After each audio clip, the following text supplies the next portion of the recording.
Hello everyone, I am Idona John Baptist with the Channel 5 News. In the headlines, police arrest 2 people following public outcry over internet picture showing minor nursing severe burns. Local expert predicts the UWP will lose the Roseau Central seat in the next general election. And Roosevelt Douglas Primary wins schools football championship. Details of these and other stories coming up.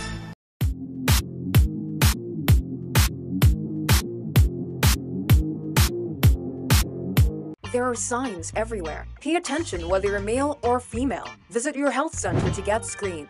It's a preliminary test to determine if you are exposed to the HIV virus, an STI, or tuberculosis. Some people who are HIV positive also have tuberculosis. But there's hope. Tuberculosis can be cured. And yes, you can live a full life with HIV.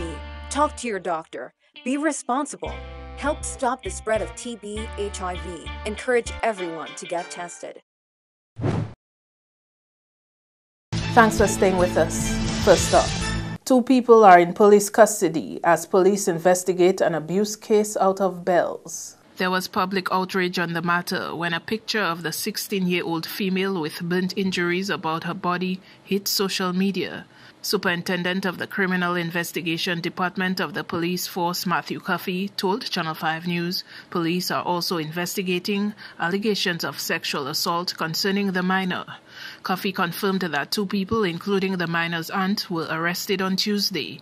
The Social Welfare Division has addressed the situation. However, the Assistant Chief Welfare Officer, Oliver Wallace, could not go into details on the record pending the approval of the relevant Permanent Secretary and Minister. Child rights activist Tina Alexander says the NGO Coalition for the Protection of Children and Youth is available to provide support for the teenage girl. When we heard about the matter, we referred it to the appropriate authorities, which is what people should do. They shouldn't just gossip it online, they should report it to the right authorities. But I do feel for the young lady because her business is all in the public domain. Everybody's got something to say about it, and that's not easy for her. So let's try and be as supportive as we can towards her.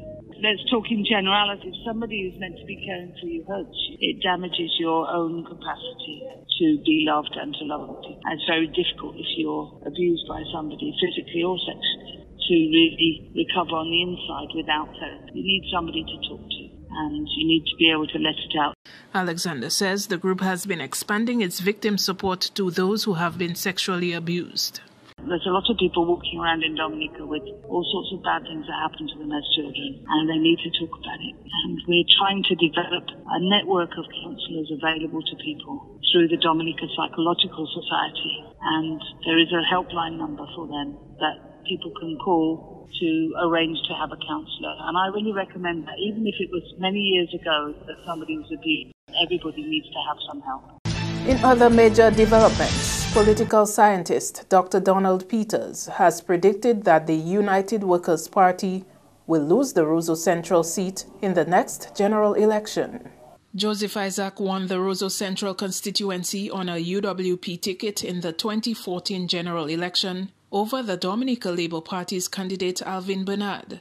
Isaac amassed 991 votes versus Bernard's 931, giving the UWP a 65-vote edge. However, coming from Isaac's leave from the UWP and later becoming a government minister, Dr. Donald Peters said the votes will not favor the opposition in the next general election. They've lost the seat. There's no way they can get it back. It doesn't matter what the supporters say, the numbers doesn't favor them. And that's the difference between the Labour Party and the UWP. Skerritt's party is a very strategic party.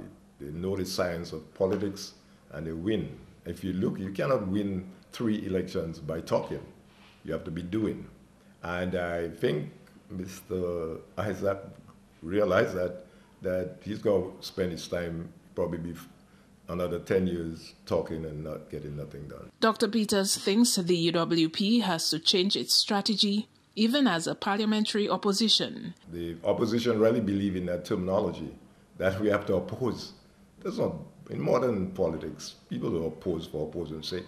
You have to figure out, how can I get a chance to make my party win? I have to show the public or the nation that I have the skill, I have the knowledge, and I have the temperament to run a country. my good friend, this is Douglas Ruzi. He was in opposition, and we were in the United States. And every day, Ruzi would be calling us, I need you guys to send stuff for me. I need clothes, I need materials.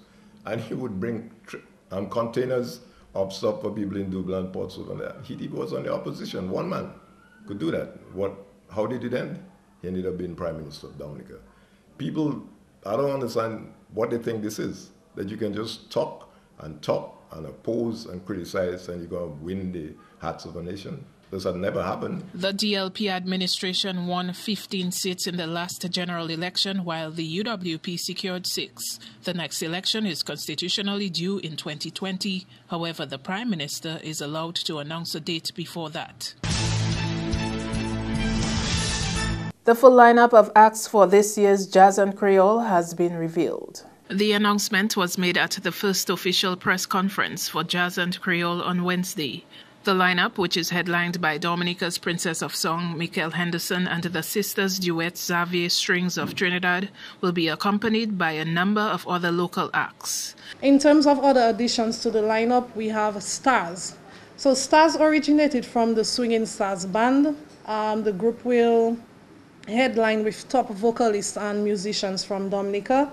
Moving on, we have the Ecstasy Band. The Ecstasy Band is a 9-member Dominican band, of course, who made their debut in 2009.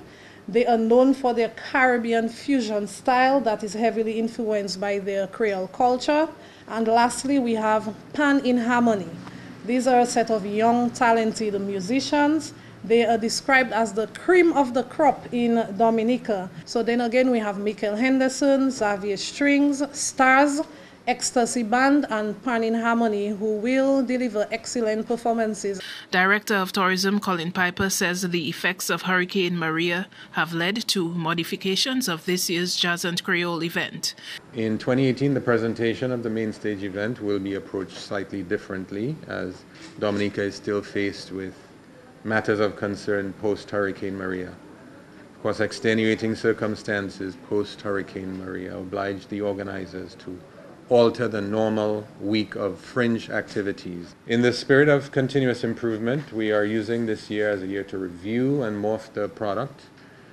Many of you would remember Tropical Storm Thomas and how it altered the staging of the World Creole Music Festival, where we now went to an early afternoon opening on Sunday.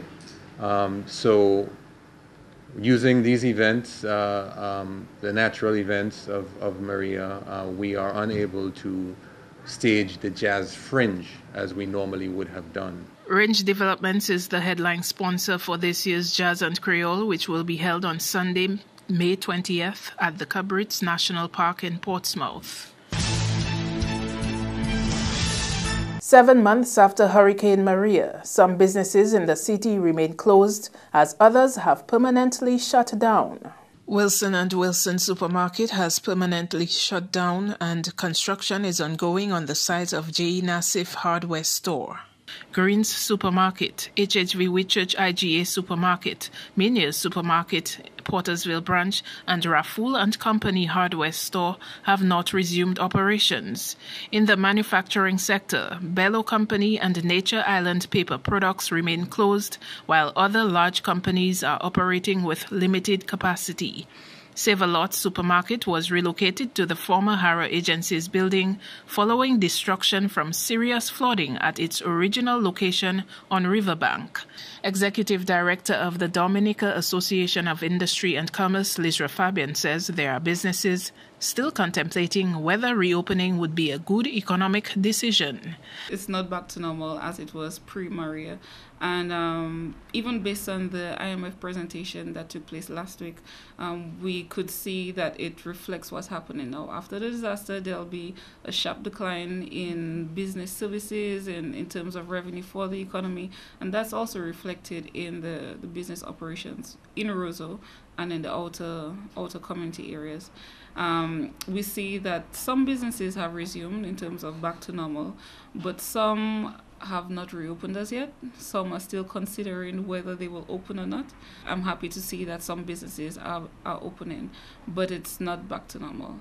And we're really hoping that even as DIC we could do as much as possible to really help businesses open and advocate on behalf of the private sector. Fabian says the DAIC continues to explore ways it can make a case for the state to respond to the private sector's post-disaster plight, including making recommendations for the national budget.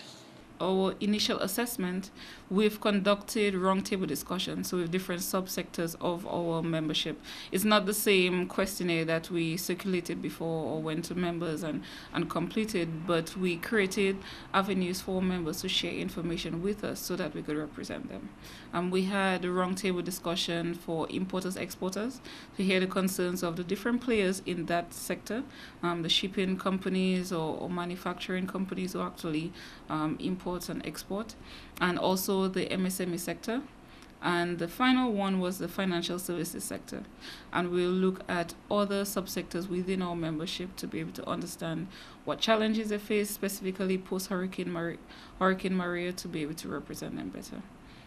We also saw that the budget is coming up, and we wanted to get feedback from our members in terms of areas that we could include in the budget, things that may not have come to us previously, but to ensure that we fill all the gaps. In other news, over $3 million has been approved for housing developments in the Grant Bay constituency. Member of Parliament for that constituency, Justina Charles, says works have already begun on rehabilitating and rebuilding houses for needy individuals. If I am to give it to you to the exact, we have had approval for $3,552,297 to go towards housing renovation.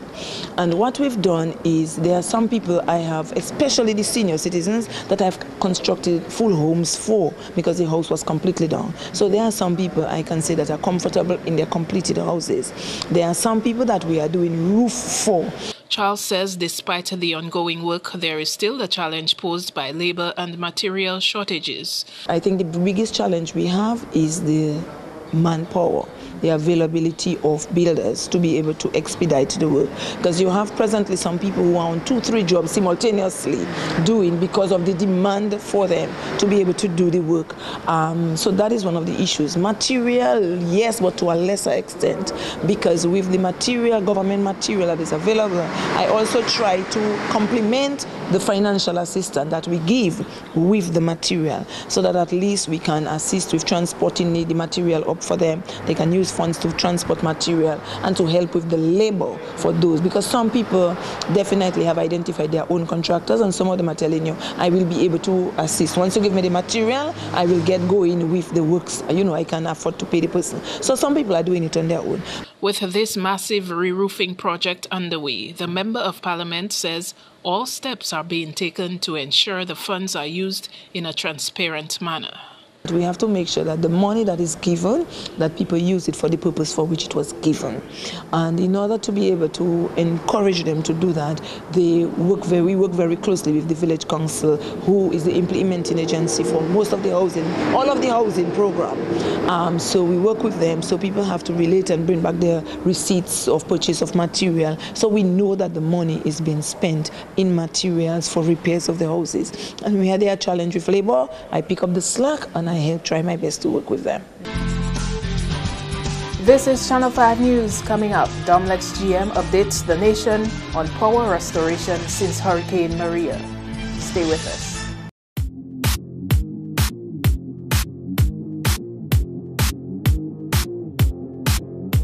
M&J Covering is the producer of designed galvanized and galvalume in Dominica. They design to your specifications, color and length, 4 styles of galvanized and galvalume pre-painted roofing sheets as requested, and supply all your galvalume accessories.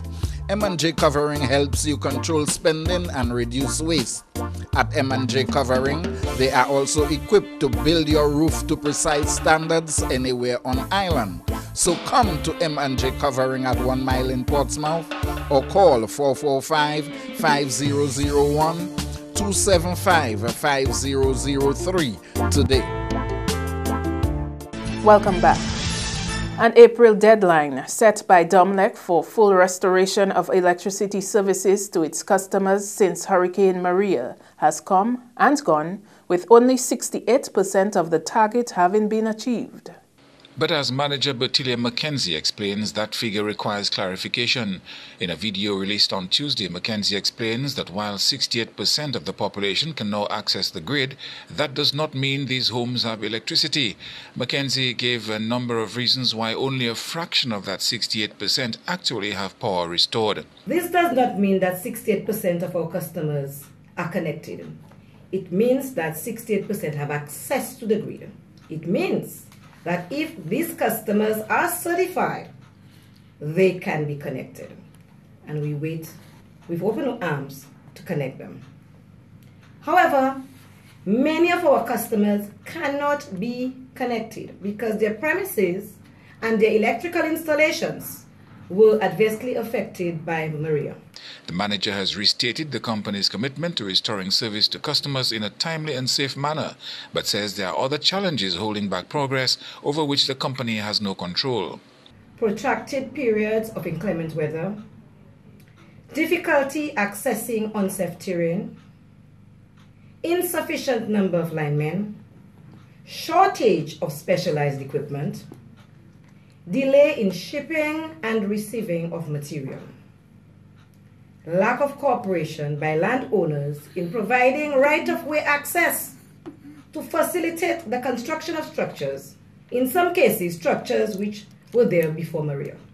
In November last year, Domlec's manager projected that every customer would have access to the grid by April, but she now says due to the challenges experienced, the restoration has been pushed back beyond April 2018. She has refrained from giving a new projected date for full restoration of electricity. She says Domlec's manpower problem has been addressed with 90 linesmen currently on the island who are expected to remain here until full restoration is achieved. Additional equipment is expected to arrive in May. The company is planning on holding town hall meetings in major areas expected to be without power past April 2018. Julian Morris, Channel 5 News. The Division of Agriculture is on a drive to reduce the confirmed spread of citrus greening disease in the wake of Hurricane Maria. Andrea Louis tells us more. The citrus greening disease was first noticed in the country in 2012 and can cause the death of citrus plants within a short space of time. Since its discovery, the division has been successful in controlling and reducing the spread of that disease in the country. However, according to Acting Head of Plant Protection and Quarantine Services in the Division of Agriculture, the disease has spread, but only in areas where it already existed. After Hurricane Maria, we noticed that there was an increase in the population of the vector, and after discussions with the Permanent Secretary and the others, the directors and so forth, we agreed that it would be a wise move to sort of return some balance to the ecosystem, given that citrus is one of our primary crops. Okay, and so the disease can basically wipe out the citrus industry. And so we have proceeded to, through our partners, we're able to source some of those natural enemies that we can return to the ecosystem and to manage the pest. So far, we have not identified it in any new areas, but we've noticed increased population in areas where it existed before the hurricane. Laville says through the assistance from the United States government's Department of Agriculture, the local division will be able to release the Tamarixia parasitoid, which is the natural enemy to the vector which causes and spreads citrus greening. Right now we have 9,000. Each of these bowls, there are 200 of these little insects. Okay, and we have 9,000. Once we've completed our quality control, we will be releasing them in strategic locations where citrus is grown. There are areas where citrus is grown, but we've identified the vector, but we've not identified the disease. So what we're going to do is to release in areas where there is the vector and no disease, so we could decrease that vector. And in areas where the disease is present and the vector is present, we'll also release them to avoid any increase in the pest impact, the disease impact. According to Laville, the United States Department of Agriculture will ship 9,000 of the Tamarixia to Dominica every 2 weeks for the next 2 months. Andrea Louis, Channel 5 News.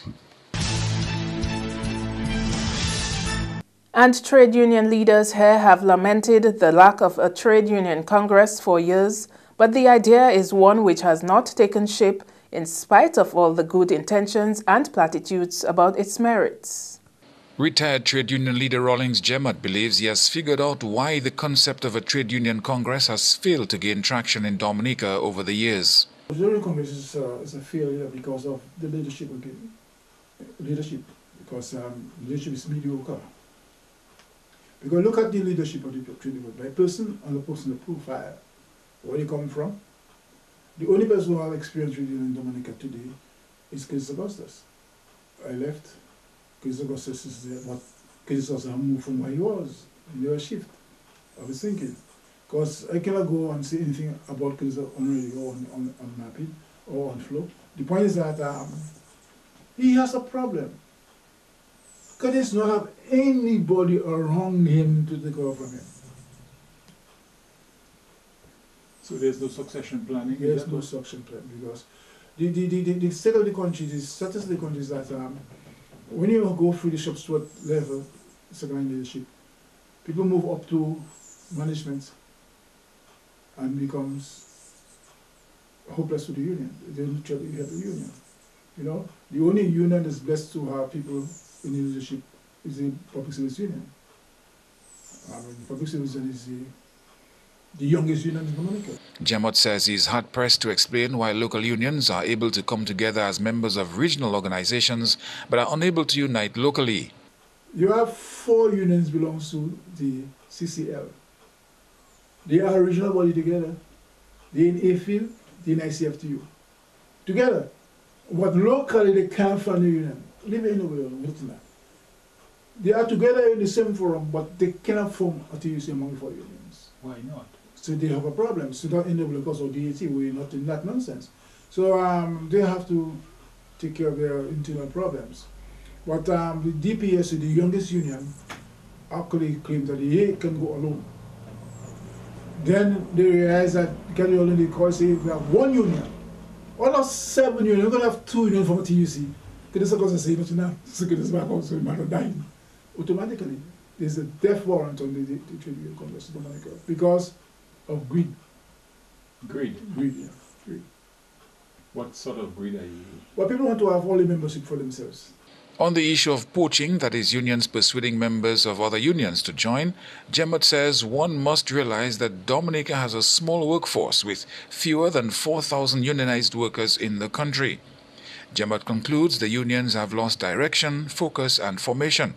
He says the majority of workers are employed in the informal sector, most of whom are not unionized. That's news. Your sports highlights next with Kenny Williams.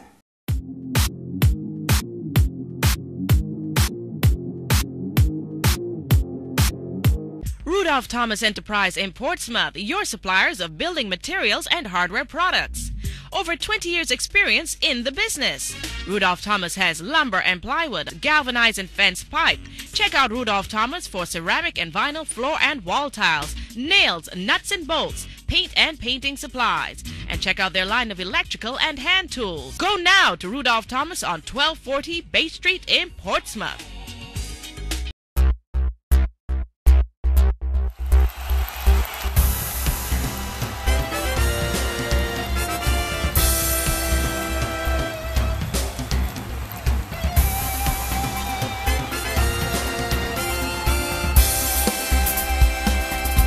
First up in sports, Stephen Pascal contributed an all-round performance while Kyron Phillip did his thing with the ball to help give St. Mary's Academy a first innings point win against Pierre Charles Secondary on Tuesday. In the school's under-15 cricket championship that day, PCSS took first knock and was bowled out for 129 runs. Ashwan Lockhart was most outstanding with the bat for his team, scoring 36. Anand Bruno further supported with 26 and Burton Roye 23 to further prop the score. Kyron Phillip took 5 wickets for 26 runs for SMA, with 3 from 43 for Shaquem Thomas and Stephen Pascal 2 for 15. In reply, SMA smashed 169 with a solid 99 not out from Stephen Pascal, which was 1 run short of his second century in the competition. Denick Ryan launched a fight back for PCSS, taking 4 for 34. Ashwan Lockhart snatched 3 wickets for 52 runs and Yawani Regis 2 for 37. The match was drawn, but SMA won first innings points. Final scores: SMA 169, PCSS 129. So the point standing after Tuesday's play: in Zone A, PCSS is in the lead with 45 points, followed by SMA on 38. Dominica Grammar School follows on 27, while Goodwill Secondary is last on 5 points. Isaiah Thomas Secondary tops Zone B with 27 points, while Northeast Comprehensive trails on 24. Casabru Secondary is next on 22, followed by Pierre Charles Secondary on 17. The semi-finals of the Sports Division Under 15 Cricket Championship is scheduled for May 2 at 2 venues. At Windsor Park Sports Stadium, Pierre Charles Secondary and Northeast Comprehensive will go head-to-head for a spot in the final, while over at Botanic Gardens, Isaiah Thomas Secondary will do battle with St. Mary's Academy. The teams winning the semis will move on to the final, which is carded for May 4 at the stadium.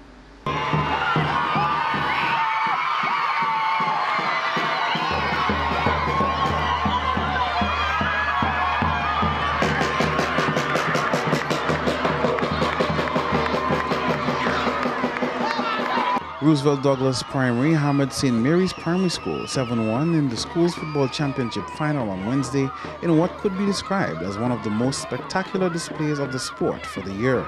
SMP's Jamo Talbot got the crowd fired up, netting the first goal in the first half. RDPS Julie Henry quickly equalized to level the scores 1-1. The goals started pouring on toward the end of the first half, with one of the boots of Jadian Hamilton and another from Julie Henry to give RDPS a 3-1 lead. More goals came in the second half, with 2 lethal shots from Jelani Joseph and another 2 from Gabriel Raymond to bring the scores 7-1. Coach of RDPS says a quick motivational talk at the end of the first half was a game changer in Wednesday's final. They scored first, but when we scored, we catch ourselves in the game and we start to play like champions. We are today, we start playing like champions and we just play our game. Our boys started executing, we started taking shots, but the keeper wasn't all that. But because of we knocking the ball so well, we had most of the possession of the game. So we take the game over and we just dominate the rest of the game. At halftime, I tell my guys, we're leading 3-1. And SMP is a team, as we saw in the semi-finals, Calibishi had them 2-love up and they came back in the second half to tie the game and then they won on penalties. So I tell my guys, as soon as we go back in the game, an early goal, and then that will break them down. They cannot come back from that. And that is what we did. Unlike the RDPS team, the game was overflowing with emotion for the St. Mary's Primary School. SMP went through the league undefeated, but lost when it mattered most. Yes, very much so, because actually the first game we're losing, so the guys played real hard. What would you say went wrong in this final here today? Well, I think silly mistakes cost us the championship. Silly mistakes, and that break down the boys, basically. So they're emotionally like drained after that. So the silly mistakes that cost us the game today. Looking forward to come back to work hard, to work very hard, because we have some boys there from next year. We have some boys there from the year before, so we're going to work with them and bring the others on board. I also want to say congratulations to Portsmouth. It's a good game. The first time we're playing them in the finals. So it's a good game, good hard-fought game, but hats off to Portsmouth. Meantime, in the third place game, Atkinson and Lighthouse combined played to a 2-2 draw against Calibishi, then won the match 3-2 on penalty kicks. We will have feedback from Sports Division and Football Association authorities on Wednesday's final in another Sportscast. Next up, some West Indies players say they were denied the opportunity to help Caribbean people in next month's hurricane relief match. The charity T20 game between West Indies and a World 11 is being staged on May 31 to raise funds to repair 5 major cricket venues damaged by hurricanes Irma and Maria. West Indies named a 13-man squad last week, which features big names like Chris Gayle, Andre Russell and Marlon Samuels. However, Dwayne Bravo insisted he, Sunil Narayan, Kieran Pollard and Darren Bravo have all hoped to be involved as well, but none of them were picked. This led former West Indies captain Darren Sammy to suggest Cricket West Indies missed an opportunity to build bridges between it and the players. Bravo says CWI gave a false impression of some of the players' intentions when they passed up the World Cup qualifiers for more lucrative games, and now they are available for free for a good cause and still not selected. In response to those comments, Cricket West Indies Chief Executive Johnny Graves said, "It's a rest of the World 11, not a World 11, and a fully accredited T20 international which counts for stats, hence why Caribbean players can't play for opposing teams." He went on to say that Darren Bravo has refused selection on a number of occasions, and CWI cannot continually go back to him every time it has a match and ask if he wants to be a part of the team. He says Dwayne hasn't played for a while on any of the Windy sides and said he doesn't see his future playing international cricket. The West Indies chief executive pointed out the problem CWI has is that there is a plethora of uncertainty where some players say they are not available and then suddenly they are. Graves stressed the importance of having a group of players that are committed to playing and winning cricket matches and building cohesion to keep them together for as long as possible. However, Graves said he would like to meet those concerned to discuss their international futures. On the basketball scene, there were wins for Dominica State College and Portsmouth Secondary in action from the school's Under-20 League on Tuesday. Beginning with the DSC versus Pierre Charles Secondary encounter, we can tell you that Kayla Winston was the star on the court, shooting an impressive 48 points to help her team win 113-9. Vert Fontaine netted a further 26 points for DSC, while Nikes Edwards added 18 to lift the score. The top PCSS player only contributed 4 points.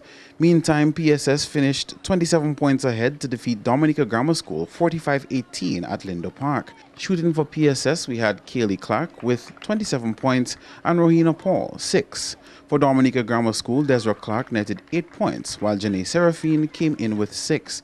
The league is scheduled to continue on Monday at Lindo Park, where the boys from PSS will be looking to redeem themselves from a previous defeat when they take on St. Mary's Academy at 3 in the afternoon. That's all the sporting highlights for now. I am Kenny Williams. Be sure to join us next time.